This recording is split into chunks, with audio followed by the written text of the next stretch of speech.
been a while, hasn't it? But I'm back, and right on the precipice of victory. The impetus behind this 2,000-day-long playthrough is finally at hand. With the invention of neutronium, we face but one final challenge.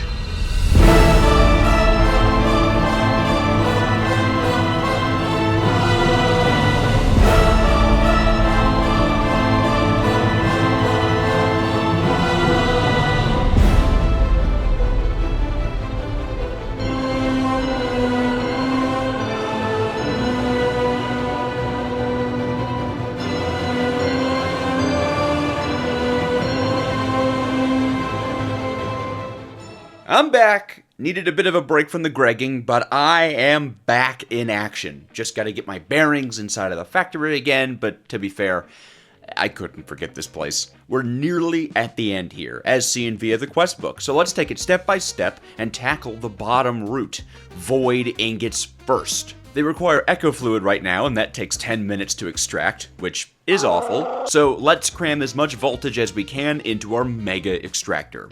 Problem though, our duranium supply is crawling, so it's back to making more reactors. Like, a lot more, but for now, just 2. Now, while Pasty Jojo works on that, let me tell you that for whatever reason, I had no intention of passiving any of these last few steps. I have my world on a server, and I figured if I could make my machines run fast enough, they'd be able to chew through anything I gave them. I'd like to think I'm getting better at Gregging, but, yeah. For now, I'm blissfully unaware of the next 200 hours of AFK and far more focused on my new duranium supply, which is still kind of slow, but with some soft malleting, we can stop the supply from being eaten too fast and buffer enough for some UHV energy hatch niceness. And with those UHV energy hatches, we'll be making our echo fluid much faster. It needs to be combined with neutronium inside of a fluid solidifier, so insert fluid solidifier here, and there we go. Raw void ingots are on the crafting menu now, boys. Turning them into cooked void ingots, though, that has an entire multiblock dedicated to it. The heat chamber. Woof.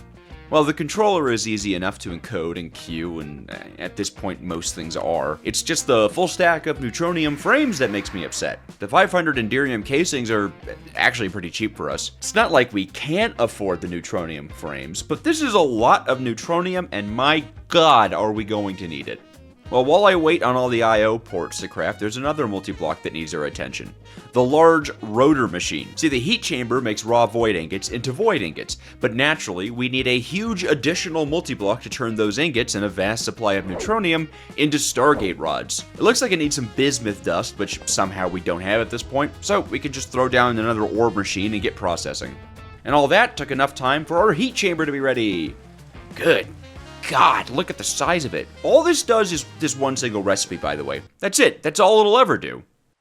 And now time for the large motor, which is another enormous multi-block that will only ever be used for one recipe. Huh. Addendum. It's not time for that multi-block. It's time for more Americium, because we're out of it. I'd like to add Americium processing with Mark III reactors, but those need Americium, and, you know, we're out of it, so it looks like Mark II is gonna have to cut it. But later on, we really need to spam some more reactors. We need this stuff for neutronium, and Stargates are like 90% neutronium. While I work on that, and really get used to me saying that, by the way. Everything takes so long, multitasking is the only thing I can do. Anyways, while I work on that, I tell my AE system to craft void ingots until we have 1,600 of them. That's the number we'll need to beat the game. Anything more than that is excess, anything less, and, well, we don't beat the game.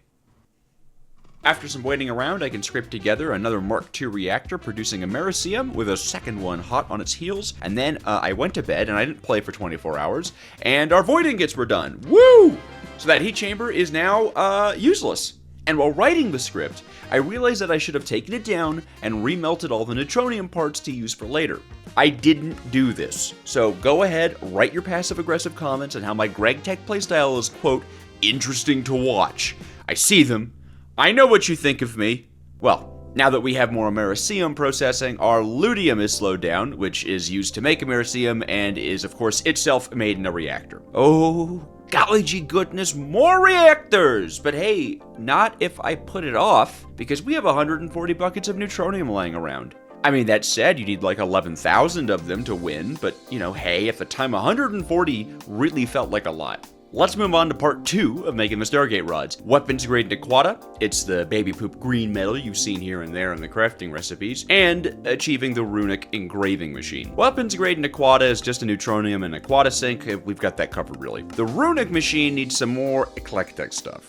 We need to start with some Nequatic netherite dust, which is pretty straightforward. Just need to drop another ore processor targeting pulvasite to get the last trace metal we need. We can then take our Nequatic netherite and turn it into the secret runic laser source-based dust.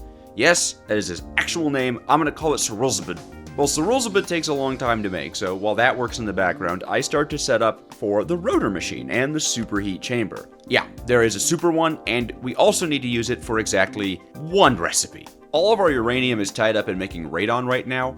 I'll make more later, but for now I'm just gonna cut radon processing to buffer some uranium. Nothing like short-term solutions to long-term problems. I'll fix it later.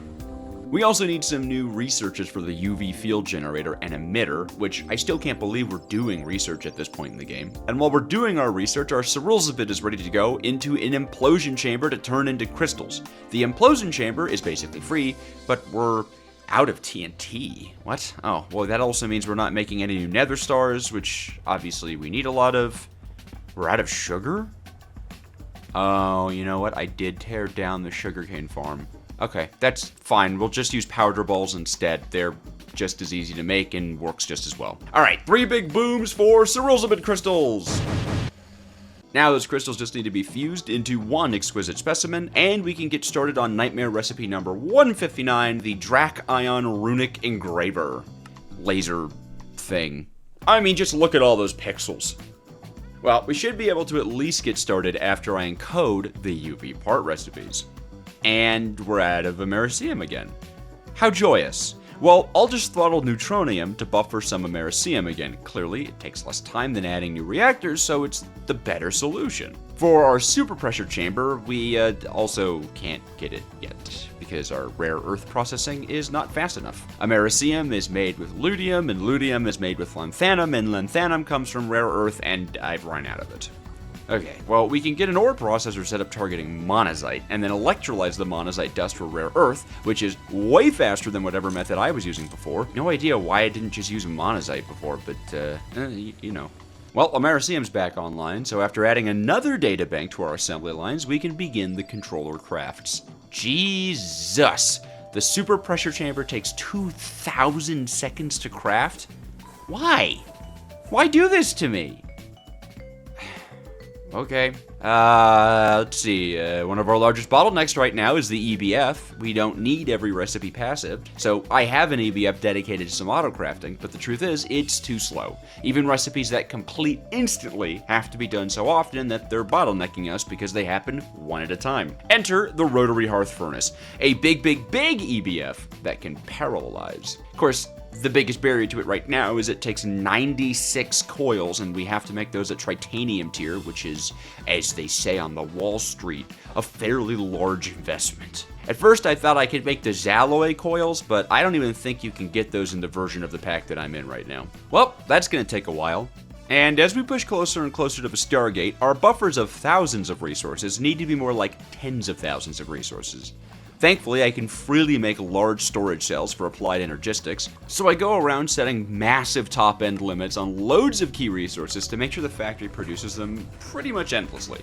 And this is kind of a side note because I figure anyone with a working brain can tell this factory is a mess, but fun fact, for a good long while, I can't even remember where I set up plastic processing. I'm just an idiot flying around a tiny base looking for plastic.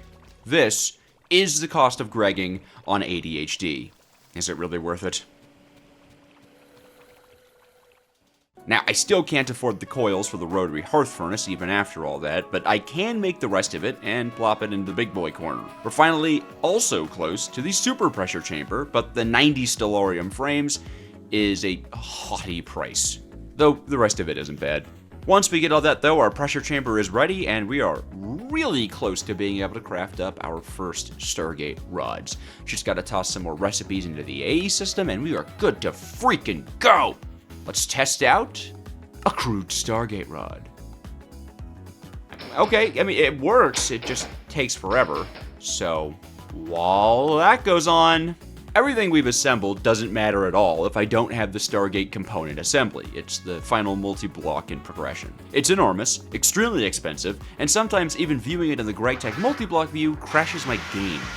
Mostly though, it requires inhumane amounts of stellarium. So the ABF that passives it needs a boost. Even after the 30 hours I've had this server online, we don't even have half of what we need for 770 stellarium casings.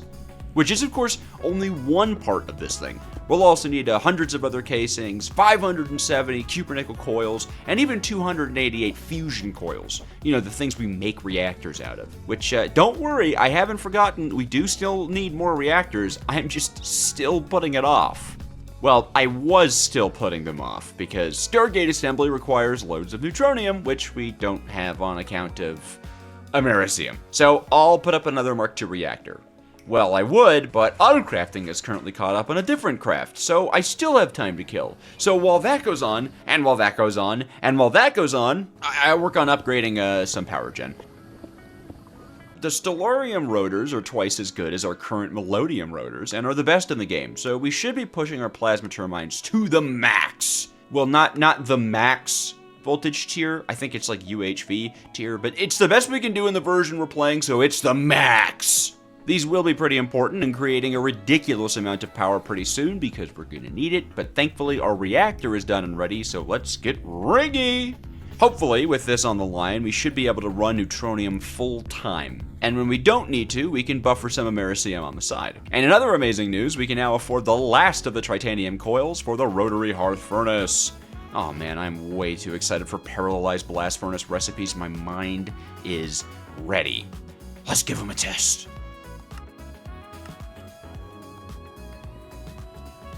Holy crap, look at this thing rip! Oh my god, it might be ripping too hard as it's obliterating our power stores, but that can be fixed. So let's get the process started of upgrading the substation to both input and output more power, and get the current melodium rotors spun down to 0 so that we can slot them in for the new stellarium ones. And in the meantime, we complete the first chunk of the Stargate quest tree as we refine a Stargate rod. That's right, this is how long it took. Well, that's one big item officially programmed into the base. I think we'll need about 800 of those, but that's for later. For the Drac Ion laser base, the only thing that we're missing is europium, which, to be fair, we can just make a Mark II reactor and never worry about europium ever again, which, you know, as always takes forever. And I even forget to craft some blocks here and there, just to really extend the crafting time. But hey, fusion is here, we just have to wait, again, for a while.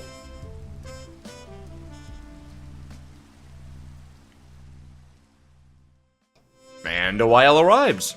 We're running out of neutronium and radon, so it's time to re-enable their production. Why don't I just add more production lines to them instead of playing this on and off game? I honestly don't know why I did that. Oh, what? We're out of silicon. Wait, we're out of storage? Oh my god, I mean, it's an easy fix, but whoa! Okay, well, 8 64K item cells should do us for a good bit. Okay, anyways, to make the Drac Ion laser, we're going to need to clear up some bottlenecks, and my method of choice? Pure brute force. Our mixer is the weakest link in the crafting chain at the moment, so let's jam it with two 16 amp UV hatches and slot in a big boy parallel hatch. Those are going to take a while to craft though, so let's get back to the energy future proofing project. We'll need some ultimate voltage transformers since our turbines will be making much more than UV, and we want a way to convert it back into UV to use with our wires. We're also in a position where we can let some of the turbines spin down, so it's safe to actually take the rotors out and replace them with the nicer, higher tier stellarium ones. So while that's spinning down, the mixer gets its upgrade, and once it's finished, we can then slot all the new power gen components, rotors and outputs for turbines, and a new intake into the substation. That should keep things nice and healthy in the base. With that, we're ready to make the Drac Ion laser. Well, okay, once I upgrade a crafting CPU to handle the sheer number of operations, and now look at it go! That is one of the big pieces out of the way, on to the next. Component assembly is the ultimate goal here, but we're missing resources for it that need time to buffer up, so let's move on to the quantum compressor. It's quite expensive, but we can queue up the controller block, and even some of its building blocks. Well, that is if the solidification array wanted to do its job, which it does not, so let's just use the little one instead. It'll make this craft take a lot longer, but hey, at least it'll work. After hours and hours of crafting, we finally have a component assembly multi-block, as well as a Drakion laser, which we can immediately flip into the runic engraver controller. That being said, a few controllers don't get us anywhere, and the real meat of the component assembly is the 288 fusion coils and 770 Stellarium frames. And that's not including everything else needed for the runic assembly laser as well. Okay, well, nothing to do but try to get the crafts going, which promptly sets the factory ablaze and begins sucking down our power supply extremely fast, so off goes the passive Stellarium to save some energy and prioritize all the manual crafts we just set up. And all of that is going to go for a really long time, so let's use the rest of our factory bandwidth for the rest of the quantum compressor. At the time I thought we'd need 71 singularities. This was completely incorrect, but at the very least I was committed to starting early. After setting up a few more CPUs, I try to set the crafts up and find we're out of soul sand. Of all the things, soul sand. Well, it looks like the Create mod is making a return in the finale. It's by far the best way to make soul sand for us using the bulk haunting method. So, you know, some Create nostalgia aside, we need to encode a ton of backup recipes to use when our main processing machines are backed up, since, you know, all of our main processing machines are backed up, which does end up doing the trick, and that's the rest of what we need for our compressor. And honestly, that is all the hard part. Singularities are just made from tons of blocks of some kind of metal, and why not use gold? Just for the bling. Seriously, it is just for the bling. It's also very easy to get gold, so, you know. Let's give Singularity Production its own multi-smelter just so we can have it run separate than our normal smelter, which, you know, we're already backed up enough on. Let's give it a whoa! That's a lot of gold. Okay, and all my storage part recipes broke, probably because of my earlier tinkering, so let us untinker, create a new CPU, and there we go. Gold singularities are moving. What isn't moving is our alloy blast smelter. This thing is extremely slow and also responsible for a great majority of our manual crafts. That needs a power boost. And you know, we also need some more production for our circuit crafts. We're definitely in need of those. And then to deal with all that, we need even more power. Multi-block madness is officially upon us. Oh, the blocks for the runic laser is ready. Okay, well, let's just do that instead. Big runic boy with big runic recipes for us to make big runes! Yay! Well, we can't move on with the Stargate assembly since we're out of Americium, so we're mostly left to our own devices while buffers fill. So, why not overclock the entire base? Let's just push the base to UEV or higher. I mean, we're gonna have to upgrade our energy hatches for power storage and transportation, and naturally, we have to wait around for even more Stellarium. Seriously, this alloy is the source of my insomnia. If you're playing this pack, you need so much of it. Anyways, oh my god, the substation's on fire! Well, even after setting my power station ablaze, I'm still low on power generation, at least in the short term. Not much left to do but add more plasma turbines, which probably means we need more helium plasma, so we need even more deuterium and tritium. Well, we're still waiting on crafts, so all I've got is time. Both deuterium and tritium are made in a centrifuge, and right now I have this evil nest of individual centrifuges, which I'd like to replace with a much faster and cleaner large centrifuges that we can, you know, parallel. Wait. Right, you need special alloys for that, which can only be made in the alloy blast smelter, which is still chewing through Stellarium. Okay, well maybe manually crafting the Stellarium casings is a bad idea. I see that, I can recognize that. Let's just cancel the craft, we'll put the passive back online, and then we'll get our setup for helium plasma centrifuging. One spins hydrogen into deuterium, and the other spins deuterium into tritium. Okay, step by step, we're inching the factory forwards. Let's go ahead and overclock our assembly line so our circuits can be crafted even faster. Right now it takes us 25 seconds to craft a UHV circuit, and after some voltage skipping, we can get them in 13 seconds, which, I mean, you know, it's twice as fast. That's how it works. Additionally to how it works is a huge amount of power, which we should actually be able to comfortably produce now. And all of that took long enough for our resource buffers to be ready to support crafting the 288 fusion coils we need. We can set that up and just keep pushing through the slow machines, like the cutter in the clean room. Honestly, it takes up a lot of crafting time, so in go the new hatches for more double speed. And to my delight, even under the new load, our power supply is actually holding very well, which means our fusion coils are done and crafted nice and fast. Well, now that we're getting pretty close, I even encode the final Stargate crafts. I mean, it's a bit early, but you know, hey, I was excited. We're just about ready to make the Stargate component assembly multi-block, which I shall give a place of honor, crowning my most loathed foe and my greatest friend, the clean room. And oh man, look at this thing. It even glows in the dark. This is awesome. It's the last multi-block in progression. Now we're just gonna need a few more energy hatches to finish it up, so after tinkering with the ABS for the 100th time this video, we can get the factory to spit out our precious hatches. And there we go, component assembly formed. We have all the pieces, now it's time to connect them. Can I even craft the base Stargate block? No. Okay, well, we're in the Greg endgame. Let's patch the hole in our sinking ship and hope she makes it to shore. We need some debris dust, which, well, I actually have a whole machine line for. I guess I just forgot to complete it at some point, so debris dust, bing, done. Nitrogen's also easy, we just need to store more of it. Too much of our polybenzimidazole is being turned into ingots, so we can just let the system exchange ingots for fluids. And as for epoxy, oh, we're out of propene. Oh, and we're out of oil. I don't really want to set up a new oil rig, and luckily we have a huge amount of propane, which can process into propene.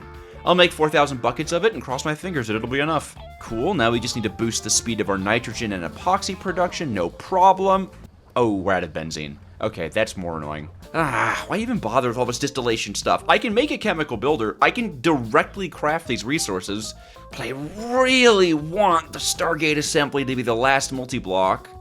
Oh, my pyrolyze oven just needed maintenance. Okay, perfect. Benzene's back on the menu.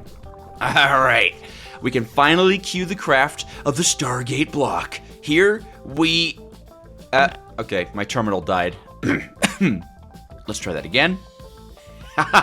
Yes! Oh my god, the first of a Stargate is officially being made right here, right now. Let's get on to planning for the 2,000 buckets of neutronium. I need 2,000 buckets of neutronium, and that's only for the chevron blocks. We still have to make the ring blocks. Okay, well, we can still technically afford the DHD and crystal interface, but, yeah, wow, we need a lot more neutronium. Alright, cut the cameras, cancel the Stargate craft, we need our machines available for more reactor crafting. And since we've got the huge rotary hearth furnace, let's port some recipes in the ABS over to increase the speed of crafting even more, and hell, let's max out the RHF's overclock, right? With our big furnace all prettied up, there's still a resource we're burning through way too fast, uranium. So let's actually fix it this time. Our only uranium line's on IV, so let's just add a UV line as well. It should be fine to use single block machines here, and although it doesn't make the world's fastest uranium line, it's perfect for me. And that should actually square away what we need to craft the extra neutronium reactors. Let's start with one Americium reactor and 3 extra neutronium ones. Oh, right, nether stars. Right, okay. Well, it looks like we have some backlog of TNT to form them with. Otherwise, you know, the nether star machine has been recently repaired. I really don't want to redo this machine. I really hope I could just leave this running passive. Anyways, 4 more reactors are going to take a very long time for me, but not for you. Right? Where's the cut? Well, it turns out I wasn't even close to the amount of base resources I needed, so we're still on the factory floor for nether stars and trinium. Oh my god, I hate trinium. Let's just relegate that to the RHF and hope it clears it up. And for nether stars... Oh, wait. Okay, that machine broke. Okay, let's get in there and do some repairs. Okay, arsenic.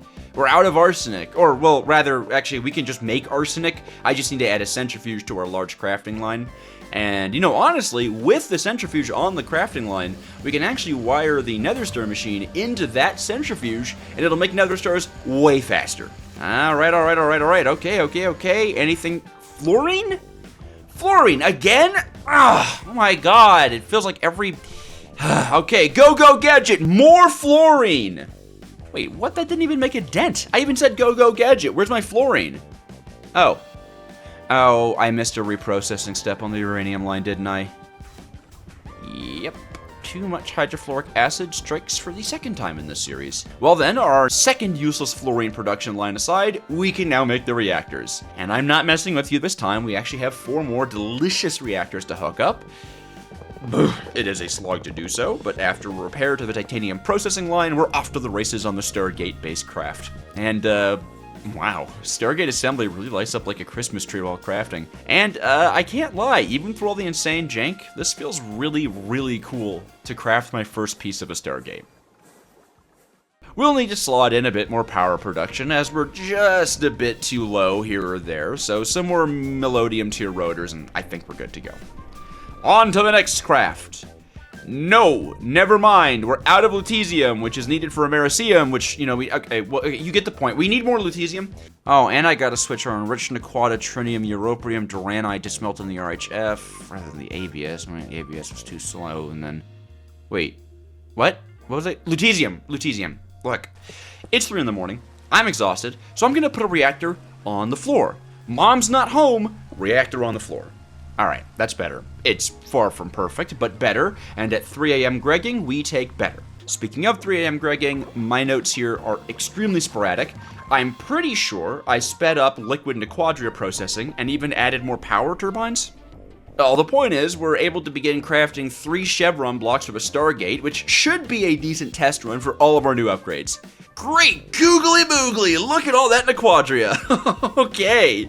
Well, considering our power supply is holding, I think we can call these chevron blocks a resounding success, and that means all there is to do is just craft the rest of it, isn't it? Yeah, no more upgrades. We just make the chevrons, the ring blocks, the DHD, the crystal interface. It's all just a matter of time, and if you're watching this video, then that means, my God, there it is. Each piece of a Stargate, right there, assembled right in front of me. All I have to do is form it, power it, and input the dimensional code. 26, 6, 14, 31, 11, 29. And...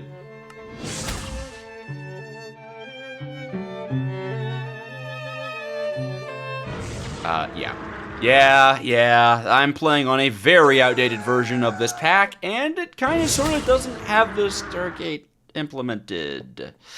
The modern version's like a year ahead of where I am. You even make a cat at some point, I think. But for me, and for us, this is where the Star Technology adventure ends. A dying factory and a broken Stargate. Guess that just means we need part 2, right?